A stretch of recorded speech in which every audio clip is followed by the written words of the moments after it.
स्वागत है आपका वीकली राशिफल में। हम बात करने वाले हैं 5 अगस्त से लेकर 11 अगस्त तक के दिनों की। कैसे रहेंगे मेष राशि, वृषभ राशि, मिथुन राशि और कर्क राशि वालों की चर्चा करेंगे और संपूर्ण विस्तृत चर्चा होगी नक्षत्रों के आधार पे। जब भी हम नक्षत्रों की बात करते हैं तो डिटेल में बात होती है, राशियों की बात करते हैं तो मोटा मोटा बात होती है। तो मेरा ये राशिफल नक्षत्रों के आधार पे है और उसी आधार पे मैं उपाय बताऊंगी जो उस दिन को कारगर करेंगे, उस दिन की समस्याओं को दूर करेंगे। तो शुरू करते हैं राशिफल।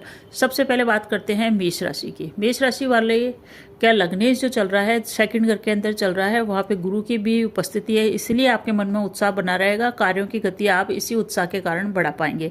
परंतु जो सप्ताह का पहला दिन है वहाँ पे थोड़ी सी अमावस्या है। चंद्रमा हालांकि उच्च का है, परंतु ये चंद्रमा इतना पावरफुल नहीं रहेगा। अमावस्या के कारण उसकी रश्मियों में कमी रहेगी। इस दिन आप हनुमान चालीसा का जाप करते हुए अपने कार्यों की शुरुआत कीजिए, आपको फायदा मिलेगा। मेष राशि वालों के लिए इन्वेस्टमेंट के हिसाब से बहुत ही सोच समझ के चलने का सप्ताह है, क्योंकि धन तो आपके पास आ रहा है, नौकरी में प्रमोशन है, व्यापार में उन्नति है। जो भी धन आएगा उसको इन्वेस्ट आपको सोच समझ के करना है। कोई भी रिस्की इन्वेस्टमेंट किया वो और आप जा रहे हैं तो थोड़ा सा रुके। शेयर मार्केट में, कॉल पुट में या किसी भी प्रकार की ट्रेडिंग के अंदर आप इन्वेस्टमेंट कर रहे हैं तो वहाँ लॉस संभव है, वहाँ इन्वेस्टमेंट न करें। जहाँ लॉटरी सट्टा जुआ की बात होती है वहाँ पे इन्वेस्टमेंट न करें। साथ ही साथ इस सप्ताह अगर आपने किसी को धन दिया है तो मान के चलिए वो डूब जाएगा, वो व्यक्ति आपको धन उधार नहीं देगा। तो इस सप्ताह थोड़ा सा आप धन उधार देने से बचें, ये आपके लिए एक महत्वपूर्ण सलाह है जो आपकी सेविंग को बचा के चलेगी। बाकी आपका नौकरी में कोई दिक्कत नहीं है, नौकरी में उत्साह रहेगा। प्रमोशन इंक्रीमेंट अगर की फाइल अटकी हुई है तो वो आगे बढ़ सकती है। अगर आपका व्यापार है तो व्यापार में भी आप इन्वेस्टमेंट कर सकते हैं। जो रेगुलर जो इन्वेस्टमेंट होता है वो व्यापार में कर सकते हैं, वहाँ कोई दिक्कत नहीं है। व्यापार में ग्रोथ होगी, नई डील भी आपके साइन हो सकती है। नई डील को साइन करते समय कागजों पे हस्ताक्षर सोच समझ के ही करें। ये सप्ताह आपके मान सम्मान प्रतिष्ठा को बढ़ाएगा और नौकरी के लिए सामान्य है। कोई प्रमोशन की फाइल अगर आपको आगे बढ़ानी है तो आप इस दिशा में प्रयास कीजिए। खर्चों पे इस समय आपको कंट्रोल करके बहुत चलना बेहद जरूरी है, क्योंकि अनाप शनाप खर्चा हो सकता है या आप कोई बड़ा इन्वेस्टमेंट, रिस्की इन्वेस्टमेंट कर दे जिसके कारण आपको प्रॉब्लम हो। हालांकि आपका उत्साह बना रहेगा। गुरु और मंगल का योग बन रखा है। लग्नेश आपके शुभ स्थिति में है, शुक्र के साथ बैठे हुए हैं, इसलिए आपके मन में थोड़ा सा विषय वासना और इस टाइप की चीज़ें रह सकती है। विषय वासनाओं के कारण आपका मन थोड़ा सा प्रसन्न रहेगा, प्रफुल्लित रहेगा और एकाग्रता की कमी रह सकती है। खास करके उन लोगों के लिए जो स्टूडेंट्स हैं, उनको अपने जीवन के अंदर एकाग्रता लानी पड़ेगी, तभी उनके परिणाम पक्ष में आएंगे। विषय वासनाओं से थोड़ा सा कंट्रोल बना के चलें और जो आपका उत्साह बना हुआ है उसको कैरियर के ऊपर फोकस करें। भाग्य आपका साथ दे रहा है, भाग्य का साथ लेते हुए चलें, सब कुछ बढ़िया रहेगा। वैवाहिक जीवन की बात करें तो वो सुखद है, कोई दिक्कत नहीं है। महालक्ष्मी योग का निर्माण 5th हाउस में हो रहा है, इस कारण से विपरीत के प्रति आकर्षण बढ़ेगा। विपरीत के प्रति आकर्षण को आप थोड़ा सा कंट्रोल करके चलें और महालक्ष्मी के मंत्रों का जाप करें। जो महालक्ष्मी का योग है ये आपको धन की दृष्टि से शुभ परिणाम देखे जाए। तो माता से भी आपको इस समय सहयोग मिल रहा है, क्योंकि आपके माता के हाउस में ही सबसे पहले चंद्रमा विचरण करेंगे सोमवार और मंगलवार को। माता के घर में विचरण करेंगे, इसलिए आपको अच्छा रहेगा। उसके बाद ये चले जाएंगे आपके 5th हाउस में, जो कि लव रिलेशन का है, संतान का है। इस समय संतान से फायदा मिलेगा, इन्वेस्टमेंट से फायदा मिलेगा, आय में वृद्धि होगी। सप्ताह के अंतिम दिन थर्सडे और फ्राइडे के आसपास ही ये चंद्रमा चले जाएंगे 6ठे स्थान में, रोग ऋण शत्रु के घर में। वहाँ आने के कारण थोड़ी सी परेशानी रहेगी। यात्रा करते समय सावधानी बरतें, वाद विवाद से दूर रहें, क्रोध पर नियंत्रण रखें और डायबिटीज़ या रक्त से संबंधित बीमारियां हैं तो सावधान रहें। उसके बाद सप्ताह का जो अंतिम दिन है वो चंद्रमा जाएगा आपके व्यापारिक जीवन के स्थान में, आपके लाइफ पार्टनर के स्थान पे। परंतु ये चंद्रमा चलेगा राहु के नक्षत्र में, इसी कारण से आपको रिस्क इन्वेस्टमेंट से बचना चाहिए। तो ये था मेष राशि वालों का राशिफल। अब नक्षत्रों के हिसाब से उपायों की हम जल्दी से चर्चा कर लें। वीडियो आपको पसंद आ रहा है तो कमेंट में जय श्री राम, ओम नमः शिवाय अवश्य ही लिखिए। तो 4 तारीख को अमावस्या है, इस दिन चंद्रमा वीक है, इस दिन आप चंद्रमा के बीज मंत्रों का जाप करें। पुष्य नक्षत्र पड़ रहा है, शनि का बहुत ही बढ़िया नक्षत्र है। अगर अमावस्या नहीं होती तो बहुत अच्छा मुहूर्त भी इस दिन बन सकता था।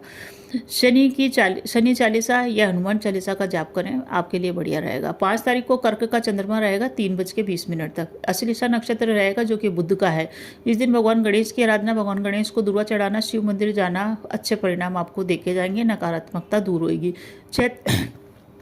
माफ कीजिए, 6 तारीख को मघा नक्षत्र है, सिंह राशि में चंद्रमा है, 5th हाउस में आपके चल रहे हैं केतु के नक्षत्र में। पितरों को प्रणाम करने से ही सारे कार्य बनेंगे, वरना ये दिन आपका व्यर्थ जा सकता है।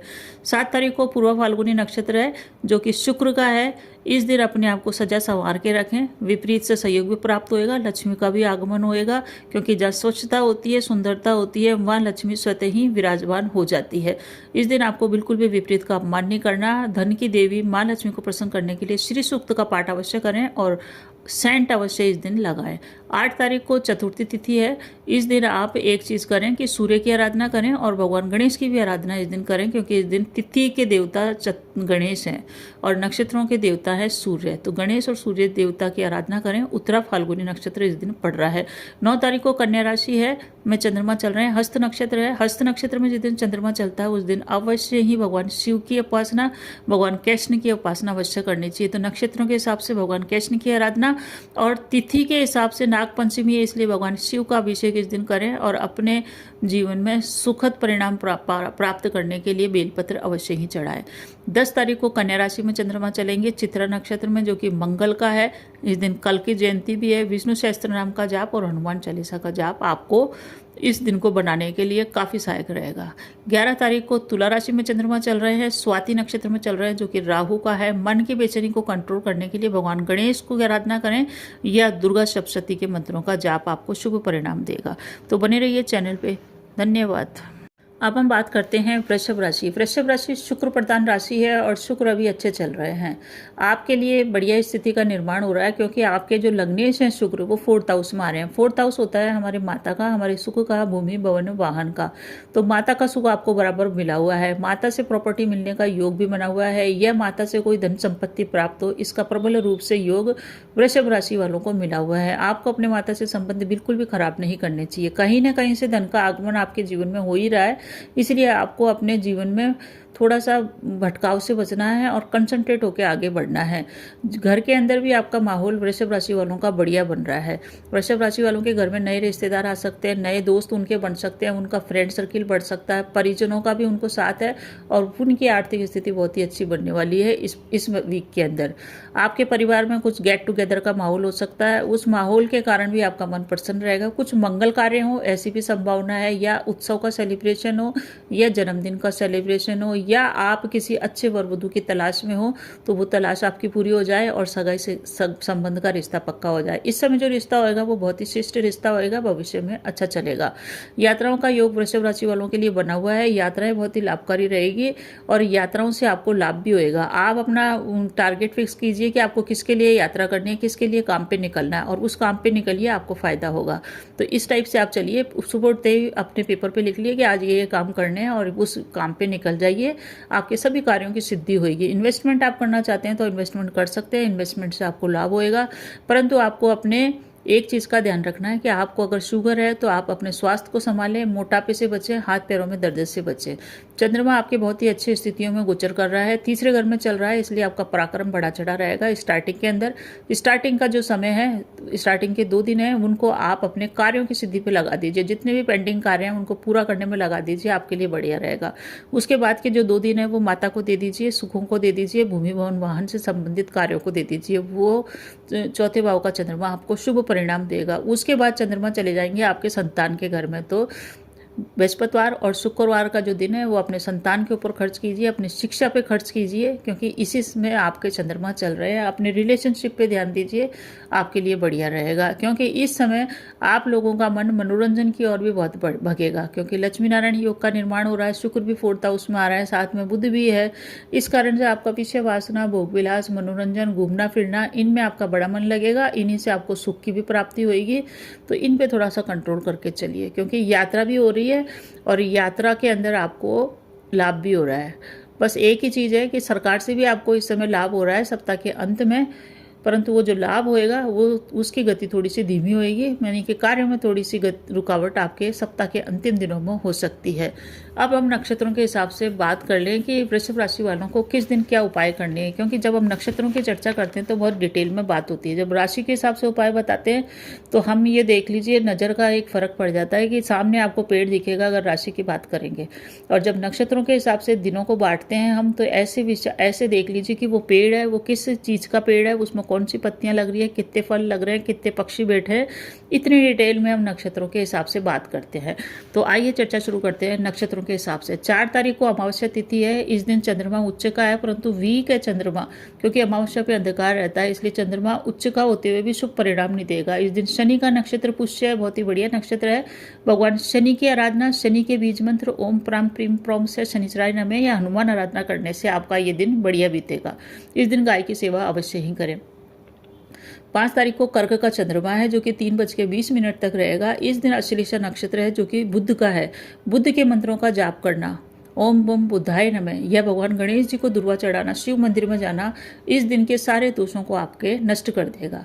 6 तारीख को सिंह राशि का चंद्रमा है, मगा नक्षत्र है, बहुत ही शक्तिशाली पावरफुल नक्षत्र है पितरों का। इस दिन बिना पितरों को नमस्कार किए आपके कार्य हो ही नहीं सकते। आपको अपने कार्य की सिद्धि चाहिए, घर से निकलने से पहले, कार्य पे निकलने से पहले पितरों को प्रणाम करके निकलिए, हर कार्य आपके संपन्न होते हुए दिखेंगे। 7 तारीख को तीज है, और तीज के साथ साथ इस दिन पूर्व फाल्गुनी नक्षत्र है। बहुत ही प्रिय नक्षत्र है, बहुत ही मुलायम नर्म नक्षत्र है, अच्छा नक्षत्र है, शुक्र का नक्षत्र है, और शुक्र अभी फेवरेबल स्थिति में भी चल रहे हैं। इस दिन का क्या उपाय है? सबसे पहले अपने आप को साफ सुथरा रखें, सजा संवार के रखें, और सेंट अवश्य लगाएं। साथ ही साथ छोटी कन्याओं का सम्मान करें, छोटी कन्याओं को कुछ मीठा अर्पित करें, विपरीत का सम्मान करें। हर तरह से आपके लिए बढ़िया रहेगा। श्री सूक्त का पाठ करें, लक्ष्मी आज चालीसा का जाप करें। अब बात करते हैं 8 तारीख की। 8 तारीख को चतुर्थी तिथि है, तो तिथि के देवता भगवान गणेश है, तो गणेश की आराधना के बिना आपके काम बनेंगे नहीं। कन्या राशि है और उत्तरा फाल्गुनी नक्षत्र, जो कि सूर्य का। प्रातः उठते ही भगवान गणेश को नमस्कार और सूर्य के आदित्य हृदय सूत्र के साथ सूर्य को जरूर चढ़ाएं। आपके कार्यों के सारी रुकावटें पूरी होगी। सरकार से रिलेटेड कार्यों की जो गति है वो भी पकड़ेगी, अच्छी गति, और कार्य सिद्ध होंगे। 9 तारीख को कन्या राशि का चंद्रमा है, हस्त नक्षत्र है, ये चंद्रमा का नक्षत्र है, और इसी दिन 9 तारीख को ही आपको नाग पंचमी का पर्व भी मिल रहा है। इस कारण से इस दिन आपको नागों की पूजा करने के हिसाब से भगवान शिव की आराधना करें, साथ ही साथ भगवान कृष्ण की आराधना अवश्य करें। 10 तारीख को कन्या राशि का चंद्रमा है, चित्रा नक्षत्र है, जो कि मंगल का है, बहुत ही पावरफुल नक्षत्र है ये भी। इस दिन मंगल के बीज मंत्रों का जाप, ओम अंग अंगारकाय नमः, इस मंत्र का जाप या फिर भगवान हनुमान की आराधना करने से ही सारे कार्य आपके संपन्न होते हुए चले जाएंगे। 11 तारीख को तुला राशि का चंद्रमा है, और ये चंद्रमा चल रहा है राहु के नक्षत्र स्वाति के अंदर। स्वाति में जब भी चंद्रमा आता है थोड़ा सा पीड़ित हो जाता है, क्योंकि राहु और चंद्रमा की बैठती नहीं है पटरी। इस कारण से इस दिन राहु को कंट्रोल में करने के लिए सरस्वती की आराधना या फिर भगवान गणेश की आराधना या दुर्गा सप्तशती के मंत्रों का जाप ही आपको परेशानियों से मुक्ति दिलाएगा। तो ये था वृषभ राशि वालों का राशिफल। अगर आपको मेरा प्रयास सही लगता है तो प्लीज़ चैनल में कमेंट में जय श्री राम अवश्य लिखिए, और अच्छा लगे तो सब्सक्राइब कीजिए, शेयर कीजिए। धन्यवाद। बात करने वाले हैं मिथुन राशि के लिए ये सप्ताह कैसा व्यतीत होएगा। मिथुन राशि वालों के लिए 5 अगस्त से लेकर 11 अगस्त तक का समय बहुत ही शानदार रहने वाला है। मिथुन राशि भाग्यशाली राशि है, क्योंकि चंद्रमा की स्थिति उनकी बहुत ही फेवरेबल स्थिति चल रही है। इस सप्ताह की सबसे भाग्यशाली राशि अगर मिथुन राशि को कहें तो कोई अतिशयोक्ति नहीं होगी। 2-3 इनके प्रॉब्लम फिर भी चलेगी, जो कि स्वास्थ्य से रिलेटेड होगी, क्योंकि स्वास्थ्य का पलड़ा बड़ा कमजोर चल रहा है और वो ही आपके कार्यों को बिगाड़ सकता है। तो अब हम मिथुन राशि वालों का अगर स्वास्थ्य का हिसाब हटा दें, शरीर को और स्वास्थ्य को हटा दें, तो ये आपके लिए सप्ताह बहुत अच्छा होने वाला है। आपके पास पैसा भी आएगा, मन में उत्साह भी रहेगा, परंतु साथ ही साथ स्वास्थ्य खराब होने के कारण, मन खराब होने के कारण चिंता आपके पास कुछ ना कुछ चलती रहेगी। मन में व्यर्थ की चिंता चलती रहेगी, और उन व्यर्थ की चिंताओं से आपको कोई भी फायदा नहीं होगा, क्योंकि अगर चिंता करने से फायदा होता तो सबसे पहला ज्योतिषीय उपाय यही होता है कि अधिक से अधिक आप चिंता कीजिए। तो अपने स्वास्थ्य का ध्यान रखिए। अगर आपको लंबी बीमारी से ग्रसित हैं तो अवश्य ही अपना चेकअप कराएं। इस समय मिथुन राशि वालों के लिए देखा जाए तो मिथुन राशि वालों के जीवन के अंदर थोड़ा सा ये है कि भूमि भवन वाहन का योग बना हुआ है, कहीं ना कहीं आप प्रॉपर्टी में इन्वेस्टमेंट कर सकते हैं। नौकरी वालों के लिए बात करें तो नौकरी में इंक्रीमेंट प्रमोशन अगर बकाया है तो वो मिल सकता है। अगर वो हो चुका है, नौकरी में इंक्रीमेंट प्रमोशन की कोई फाइल अटकी हुई नहीं है, तो बॉस से आपको प्रशंसा मिल सकती है, उच्च अधिकारी आपसे प्रसन्न रहें, ऐसी संभावना बनी हुई है। आपको धन की दृष्टि से ये सप्ताह अच्छा परिणाम देके जाएगा। अगर आप व्यापारी हैं तो व्यापार में आपको लाभ होएगा। पूर्व में आपने कोई इन्वेस्टमेंट किया है तो उस इन्वेस्टमेंट से भी लाभ होएगा, और वो इन्वेस्टमेंट आपको कुछ ना कुछ गेन अवश्य देगा। और अभी आप वर्तमान में इन्वेस्टमेंट करना चाहते हैं तो वो इन्वेस्टमेंट भी आप कर सकते हैं। इस समय पैसा आपके पास आ ही रहा है, कहीं ना कहीं से पैसा आ ही रहा है, परंतु वो जैसा ही पैसा आएगा वैसा ही खर्चा भी तैयार रहेगा। ये आप देखिए कि आपको कुछ ना कुछ आप खर्चा भी करना पड़ेगा। या तो आप घर के रिनोवेशन में खर्च करें, घर की व्यवस्थाओं में खर्च करें, या कोई धन उधारी लेके चले जाए आपका, ऐसा भी संभावना है। तो धन का आपको संभाल के रखना है, धन को सही जगह पर लगाना है, तभी आपके लिए बढ़िया रहेगा। बाकी तबीयत को आपको विशेष करके संभालना है, क्योंकि अगर आपने अपनी तबीयत नहीं संभाली तो बहुत सारी प्रॉब्लमों, या ये सोच लीजिए कि जो अवसर मिल रहे हैं उन अवसरों को आप लाभ नहीं उठा पाएंगे। ये तबीयत आपकी सितंबर तक ऐसा ही चलेगा, इसलिए आपको तबीयत पे ध्यान देना ही पड़ेगा। ये आपके कार्यों की गति को प्रभावित कर सकती है। तो इस समय आपको क्रोध से बचना है, व्यर्थ चिंताओं से बचना है। उपाय के रूप में आपको बुद्ध के मंत्रों का जाप आप रोज ही कीजिए, आपके लिए फायदा होगा। परंतु फिर भी मैं उपाय यहाँ पे बता रही हूँ नक्षत्रों के हिसाब से, क्योंकि मेरा ये राशिफल नक्षत्रों के आधार पे होता है, जो काफ़ी डिटेल में होता है। राशियों की जब हम बात करते हैं तो मोटा मोटा बात करते हैं, जैसे कि सामने एक पेड़ है, वो पेड़ दिख रहा है सबको राशि के हिसाब से। पर जब हम नक्षत्रों की बात करेंगे तो देखते हैं कि पेड़ के पीछे क्या है, पत्तियों में कौन सी पत्ती लग रही है, कौन सा फल लग रहा है, कौन से पक्षी बैठे हैं, इतनी डिटेल में चर्चा होती है, और इतने ही डिटेल में मैं उपाय भी बताती हूँ। तो अब हम बात करते हैं उपायों की। सबसे पहले हम बात करते हैं 4 तारीख की। तो 4 तारीख को अमावस्या तिथि है। इस दिन चंद्रमा वो काफ़ी कमजोर रहेंगे, क्योंकि अमावस्या को अंधकार रहता है। चंद्रमा बहुत अच्छे नक्षत्र, अच्छे राशि में चल रहे हैं, पुष्य नक्षत्र में, कर्क राशि में, जो कि उच्च राशि में होते हैं, फेवरेबल स्थिति में होते हैं। परंतु आपको इस चंद्रमा का कोई खास परिणाम नहीं मिलेगा। इस दिन आपको इस नक्षत्रों का उपाय करना पड़ेगा। शनि का नक्षत्र है, इसीलिए शनि के मंत्रों का जाप, हनुमान चालीसा के जाप करने से थोड़ी सी राहत रहेगी। 5 तारीख को रहेंगे कर्क राशि में चंद्रमा 3:20 तक। आश्लेषा नक्षत्र है, जो कि बुध का है। इस नक्षत्र के अंदर जब भी बुध का नक्षत्र होता है तो थोड़ा सा हमको सावधानी बरतनी चाहिए, क्योंकि बुध के नक्षत्र के अंदर भगवान गणेश की आराधना के साथ साथ हमारी बुद्धि भी सही काम करे, हमारे निर्णय सही रहे, हम क्रोध न करें। इसलिए गणेश के मंत्रों का जाप या भगवान बुद्ध के बीज मंत्र का जाप अवश्य ही करें। 6 तारीख को सिंह राशि का चंद्रमा है, और चंद्रमा बहुत ही शक्तिशाली नक्षत्र मघा नक्षत्र में चलेगा। इस दिन आपको केतु का नक्षत्र है ये। इस दिन पितरों के प्रणाम कर लीजिए सुबह ही, किसी भी कार्य पे जाने से पहले। बिना पितरों की आशीर्वाद से आपके कार्य बनेंगे नहीं, तो विशेष ध्यान रखें। 6 तारीख को पितृ पूजा करें, पितरों को पूजा न करें तो नमस्कार करें। गाय को पितरों के निर्मित रोटी दें, और 1 लोटा जल अपने मेन गेट के दोनों ओर पितरों के निर्मित डालें। थोड़ा पानी इधर डालें, थोड़ा पानी दूसरी तरफ डालें। प्रातः उठते ही करें, बिना स्नान किए, बिना दातुन कुल्ला किए। 8 तारीख को चतुर्थी तिथि है। इस दिन भगवान गणेश की आराधना करें, क्योंकि तिथि के देवता भगवान गणेश है। साथ ही साथ इस दिन कन्या राशि का उत्तरा फाल्गुनी नक्षत्र का चंद्रमा है, जो कि सूर्य का चंद्रमा है, इसलिए भगवान सूर्य को जल चढ़ाए। आदित्य हृदय सूत्र का पाठ करना अवश्य ही इस दिन शुरू करें, और पिता का सम्मान करें, क्योंकि पिता का सम्मान नहीं किया, सूर्य आराधना कर ली, कुछ भी परिणाम आपको प्राप्त होने वाला नहीं है। 9 तारीख का विशेष दिन है। इस दिन कन्या राशि का चंद्रमा है, और चंद्रमा हस्त नक्षत्र में चलेगा, जो कि चंद्रमा का खुद का नक्षत्र है। इस दिन भगवान कृष्ण की आराधना करने से ही आपका मन प्रसन्न रहेगा, क्रोध पे कंट्रोल रहेगा। साथ ही साथ इस दिन नाग पंचमी भी है, इसलिए भगवान शिव का अभिषेक करना आपके लिए लाभदायक सिद्ध होगा।